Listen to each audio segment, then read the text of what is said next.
Avatarku adalah semua tetua di sekteku. Bab 271-280 minggu keempat penuh tantangan. Sekte Dao tak terbatas, penguasa baru benua Biksu Utara terpencil, tetap hidup dalam kedamaian dan ketenangan seiring berjalannya waktu, bahkan ketika benua-benua di luar sana dilanda kekacauan setelah kasus pencuri hantu baru-baru ini. Namun, dalam arti tertentu, fenomena aneh sedang terjadi di dalam gerbangnya. Sekte yang dulunya sangat ramai itu kini memiliki suasana yang lebih damai dibandingkan 2 bulan lalu. Aotian mengamati semua ini melalui mata avatar-avatarnya. Paviliun-paviliun tampak lebih kosong, alun-alun sepi pengunjung, dan bahkan paviliun misi, yang dulunya ramai, kini tampak sepi. Meskipun mungkin tampak mengecewakan, bukan berarti suasana sekte tersebut memburuk. Bahkan, ada alasan yang sangat penting di baliknya, dan, yang mengejutkan, itu karena para murid dapat berkultivasi lagi. Setelah semua orang mengumpulkan poin yang cukup untuk teknik inti emas mereka, mereka akhirnya dapat melanjutkan kemajuan. Itu berarti pengasingan di dalam rumah gua mereka dan pengabdian penuh pada jalan keabadian. Karena alam inti emas sudah merupakan tahap yang lebih maju, kemajuan mereka tidak lagi dapat diukur dalam hitungan hari seperti sebelumnya, melainkan dalam hitungan bulan dan penyelesaiannya dalam hitungan tahun. Bahkan teknik sekte yang sangat efisien pun tidak dapat mengubah kenyataan itu. Meskipun teknik sekte tersebut meningkatkan kecepatan kultivasi hingga 100 kali lipat, mereka tetap tidak mencapai terobosan secara instan.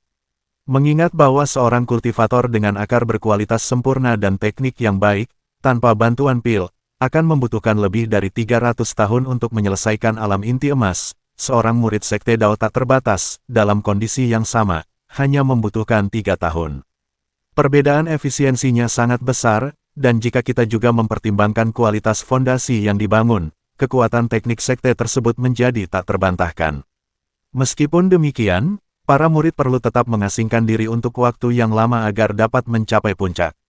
Pemandangan yang begitu hidup seperti sebelumnya kemungkinan baru akan kembali sekitar 3 tahun lagi jika keadaan terus berlanjut dengan kecepatan ini. Namun Aotian, bukannya khawatir, malah tidak keberatan dengan suasana tenang saat ini. Terlebih lagi, kurang dari 6 bulan tersisa hingga kompetisi eksternal sekte, yang akan mendahului perekrutan berikutnya, dan dia akan memiliki banyak pekerjaan yang harus dilakukan hingga saat itu. Bagaimanapun, meskipun sekte itu lebih tenang, masih ada satu tempat yang tetap ramai, dan itu adalah Menara 100.000 Binatang Buas. Bahkan sebulan setelah pembukaannya, tempat itu terus menerima banyak murid setiap hari. Selain sangat baik untuk pertempuran dan mendapatkan wawasan yang membantu dalam kultivasi, tempat itu juga merupakan tempat persaingan yang ketat, dan semua orang di sekte tersebut mengawasi dengan cermat setiap perubahan peringkat. Dan pada hari itu, sekali lagi, alun-alun di depan menara dipenuhi oleh para murid yang bersiap untuk berpartisipasi dalam putaran tantangan berikutnya. Aotian dan istrinya juga telah tiba pada saat itu, karena Rihai akan mendaki menara untuk keempat kalinya. Adapun dirinya, tentu saja, dia tidak akan berpartisipasi, lagi pula, tidak ada tantangan nyata baginya di sana. Aotian datang hanya untuk menemani istrinya dan menyaksikan keseruan itu dengan matanya sendiri, setidaknya dengan mata tubuh utamanya. Namun begitu mereka muncul, kerumunan yang sebelumnya ribut itu perlahan-lahan menjadi hening, dan beberapa pasang mata menoleh ke arah mereka. Terpancar rasa hormat, rasa ingin tahu, dan bahkan keinginan untuk bertarung dalam tatapan-tatapan itu. Aotian, tanpa ragu, adalah orang yang paling menarik perhatian, karena selama sebulan terakhir, semua orang sudah bosan melihat namanya di papan skor bercahaya Menara 100.000 Binatang. 1 stone, Long Aotian, 3F, prestasi, 18 poin. Lantai, 1F abadi, 2F abadi, 3F abadi. Melihat kata, abadi, berulang kali terpampang di lantai-lantai yang telah diselesaikannya membuat hati para murid bergetar karena rasa hormat dan kagum akan kekuatan orang terkuat di antara mereka. Lagi pula, 1 bulan sudah cukup bagi semua orang untuk memahami apa yang diwakili oleh kesulitan itu, yang dapat diringkas dalam 3 kata, mustahil, menakutkan, tidak logis. Kata-kata yang sama mulai digunakan untuk menggambarkan Aotian sendiri, karena dia telah melampaui tantangan yang tampaknya dirancang untuk tidak terkalahkan. Rihai, yang berada di sampingnya, meskipun tidak dikagumi seperti dirinya, tidak diragukan lagi juga menerima tatapan hormat, karena dia telah menunjukkan kekuatan besar dalam menghadapi tantangannya sendiri. 3R Liu Rihai, 3F, prestasi, 8 poin. Lantai, 1F ekstrim, 2F ekstrim, 3F tidak ada. Aotian melihat nilainya sambil tersenyum. Sejujurnya, Haier adalah orang yang paling beruntung dalam tantangan ini. Sementara yang lain harus menunggu seminggu untuk mencoba lagi, dia bisa berlatih tanding denganku setiap hari untuk mempersiapkan diri mengalahkan boneka itu. Dia berpikir sambil geli, sama sekali tidak khawatir tentang berselingkuh demi istrinya. Lagi pula, selama istrinya menjadi lebih kuat, apa salahnya? Meskipun tantangan tersebut pada dasarnya mengharuskan dia membatasi dirinya hanya pada 10% dari kemampuan bertarungnya dan membiarkan penantang menang setelah memukulnya 10 kali, meskipun hanya pukulan ringan, tetap saja mengesankan bahwa dia mampu melakukannya. Di dalam sekte tersebut, selain Lei Yun, mantan kultivator Mahayana, dan Rihai, seorang fisik ilahi, Aotian tidak yakin ada orang ketiga yang mampu mencapai prestasi seperti itu, setidaknya, tidak saat ini. Namun, harus diakui, pada saat itu, meskipun fondasi Lei Yun tidak sekuat Rihai, dia tidak jauh tertinggal. Dan dengan pengalaman serta penguasaannya atas energi spiritual, kekuatan tempurnya dalam pertempuran sesungguhnya masih jauh melampaui Rihai. Jika bukan karena Aotian melatihnya secara pribadi, Rihai mungkin bahkan tidak akan mampu menandinginya, meskipun dia berada di alam jiwa baru lahir. Dan bahkan dengan pelatihan yang telah diberikannya, Lei Yun masih menyelesaikan tantangan menara lebih cepat. 2N Lei Yun, 3F, prestasi, 8 poin. Lantai, 1F ekstrim, 2F ekstrim, 3F tidak ada.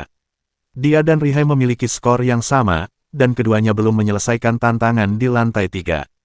Hal itu karena, saat pertama kali memasuki menara, mereka tidak berhasil melakukan apapun, dan pada percobaan kedua dan ketiga, mereka terluka parah dalam pertarungan melawan para penjaga, sehingga tidak dapat melanjutkan. Ini akan menjadi kali ketiga mereka masuk, dan kali ini, mereka akan menantang penjaga lantai 3. Tidak lama lagi orang-orang yang masuk lebih dulu akan keluar, lalu giliran mereka. Selain Rihai dan Lei Yun, yang sudah menunggu bersama Muluyin di sampingnya, sebagian besar murid inti dan sekitar 1/5 dari murid dalam juga datang untuk mengambil bagian dalam putaran tantangan ini. Kebanyakan tidak seperti Lei Yun dan Rihai. Lagi pula, poin kontribusi dibutuhkan baik untuk memasuki menara maupun untuk memulihkan diri setelah meninggalkannya. Jadi, jika seseorang tidak yakin dapat mencapai skor yang lebih baik, mereka hampir tidak akan masuk setiap minggu seperti mereka berdua. Selain 3 teratas, tempat keempat ditempati oleh Muluyin, yang memiliki keuntungan tertentu karena mampu mendaki lebih tinggi, meskipun tidak terlalu kuat. Muluyin keempat, lantai 4, prestasi, 7 poin. Lantai, 1, sedang 2, sedang 3, sedang 4 mudah.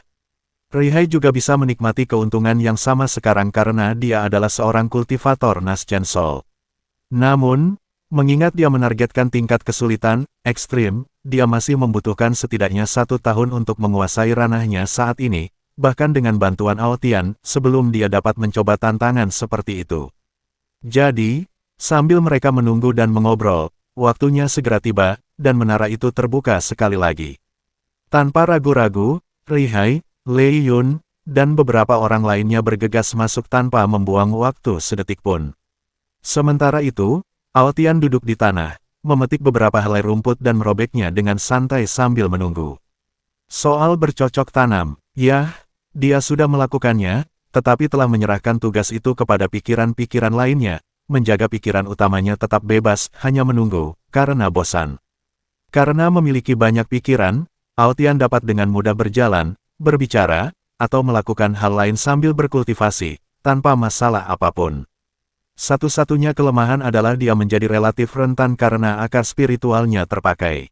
Dia membutuhkan beberapa saat untuk menghentikan proses kultivasi sebelum beralih ke serangan atau pertahanan, dan, dalam penyergapan, beberapa saat itu bisa berakibat fatal. Namun dia tidak terlalu khawatir tentang itu, karena ada leluhur yang tersembunyi di kehampaan di sekitarnya, yang melindunginya setiap saat. Dan bahkan jika dia mati, dia akan tetap terlahir kembali dengan mengorbankan salah satu tetua luarnya. Karena itulah, semakin banyak waktu berlalu, dan semakin banyak tetua yang dimiliki Aotian, semakin tak kenal takut dia jadinya. Maka, Sambil menunggu istrinya, bermain-main dengan rumput yang sejuk, berjam-jam pun berlalu. Namun pada suatu momen tertentu, Ao Tian, yang tampak bosan, tiba-tiba menunjukkan ketertarikan di matanya. Dia yang melakukannya. Dengan pikiran yang tiba-tiba itu, dia mengangkat pandangannya ke arah pintu masuk menara, di mana kilatan cahaya menampakkan sosok berlumuran darah. Tak berdaya, Lei Yun, yang baru saja kembali, ambruk kelelahan ke tanah. Pakaiannya compang camping, tubuhnya penuh luka sayatan, tetapi matanya bersinar terang. Ao Tian menatap layar cahaya, dan senyum nakal teruk di bibirnya. 2N Lei Yun, 3F, prestasi, 12 poin. Lantai, 1F ekstrim, 2F ekstrim, 3F ekstrim. Tidak buruk, dia mengangguk puas, mengalihkan pandangannya ke arah pemuda yang dengan cepat dibawa ke tenda medis dan, hanya beberapa menit kemudian, berjalan keluar tanpa cedera, seolah-olah tidak terjadi apa-apa. Para murid harus mengakui, meskipun mahal, layanan sekte tersebut sangat sempurna. Saat itulah Ao Tian menepuk pantatnya pelan dan berdiri. Pada saat yang sama, menara itu bersinar sekali lagi, dan sosok lain, yang bahkan lebih berlumuran darah, muncul. Sebelum dia sempat terjatuh, Ao Tian melesat maju secepat kilat, menangkapnya dalam pelukannya.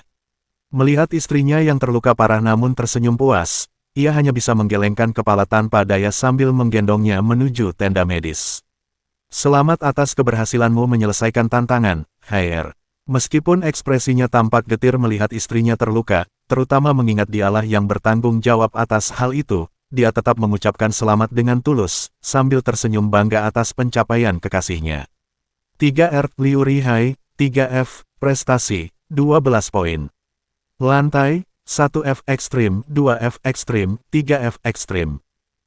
Rihai, terlalu lemah untuk berbicara, hanya mengangguk pelan di dada suaminya sebelum menutup matanya dan pingsan karena kelelahan.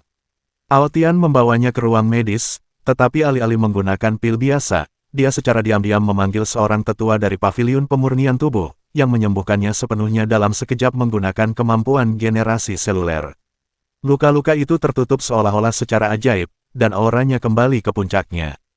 Ketika Rihai terbangun, dia sudah pulih sepenuhnya, bahkan, dia merasa lebih baik daripada sebelum terluka, yang membuatnya sedikit terkejut.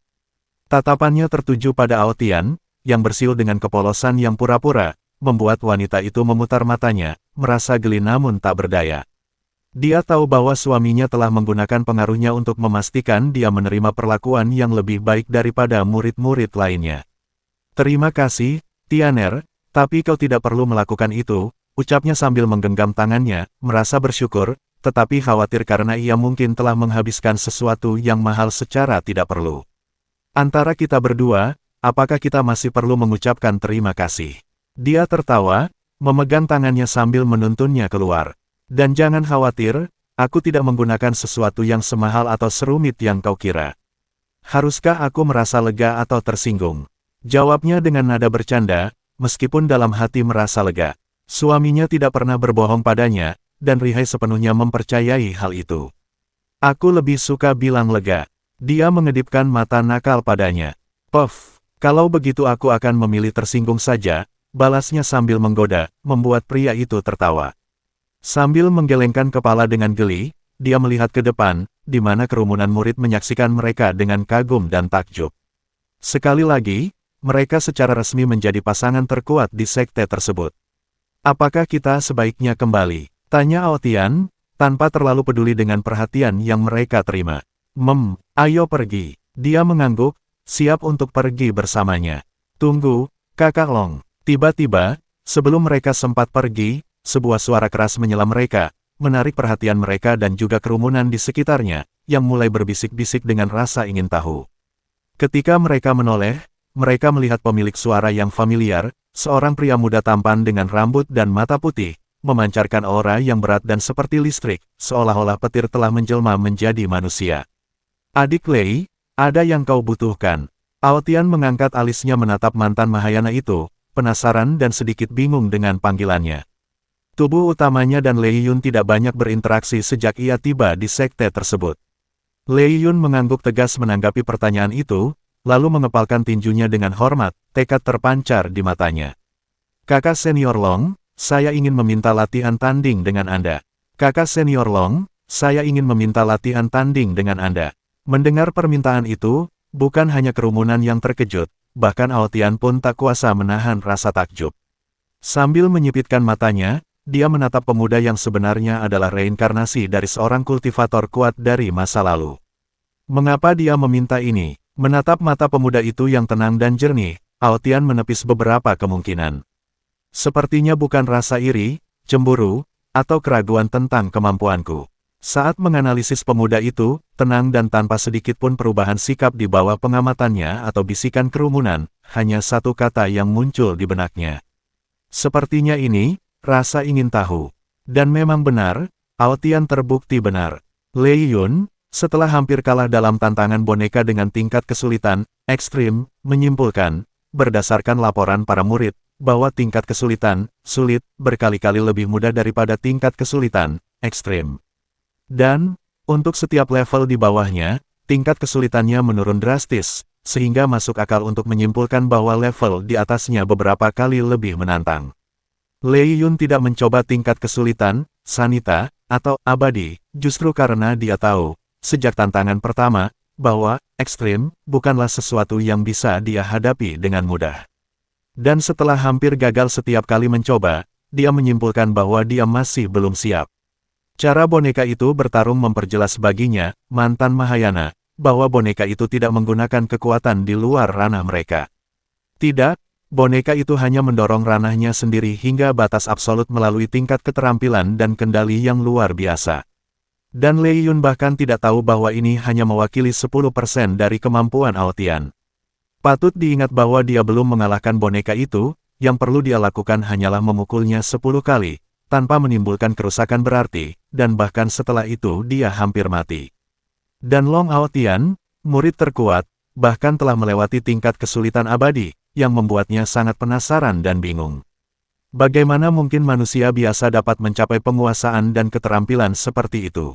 Dia ingin melihatnya dengan mata kepala sendiri. Dia ingin menilai sendiri, dan mungkin, belajar sesuatu. Aotian, yang sudah mulai terbang bersama Rihai untuk pergi sebelum dipanggil, langsung mendarat. Dia melepaskan tangan istrinya sambil mengangguk padanya, lalu melangkah beberapa langkah ke depan, berdiri berhadapan dengan Lei Yun. Kau yakin? Biasanya aku tidak menahan diri. Aotian tersenyum, tanpa niat jahat atau provokasi dalam suaranya, hanya kepercayaan diri murni. Aku tidak ingin kau melakukannya, jawab Lei Yun tegas, tanpa sedikit pun perubahan di matanya. Baiklah, kalau begitu mari kita menuju salah satu arena duel. Aku ingat ada satu di dekat sini. Aotian mengangkat bahu dan terbang menuju sisi kanan menara, di mana, tak jauh dari situ, sebuah platform batu menjulang. Sesampainya di sana, Aotian dengan tenang mendarat di salah satu sisi peron dan menyilangkan tangannya. Lei Yun dan kerumunan yang antusias mengikutinya. Dia juga melangkah ke atas panggung, memposisikan dirinya di sisi berlawanan dengan tangan di belakang punggungnya, sementara para penonton mengelilingi ring. Semua orang bersemangat untuk menyaksikan pertarungan antara dua murid terkuat, tetapi tidak ada yang meragukan bahwa Aotian akan menang dengan mudah.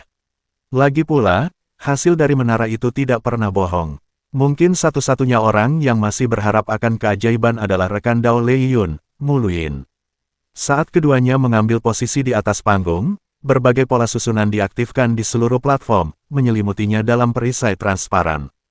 Platform-platform ini telah lama ada di sekte tersebut, digunakan untuk memungkinkan para murid berduel tanpa menyebabkan perkelahian terjadi dimanapun dan mengganggu sekte serta feng shui-nya jika sesuatu hancur. Sekarang, menara-menara itu juga telah diperbarui untuk mencegah para murid meninggal di dalamnya, sama seperti di menara 100.000 binatang. Melihat semuanya sudah siap, Aotian menatap Lei Yun dengan senyum santai. Serang, atau kau takkan punya kesempatan nanti.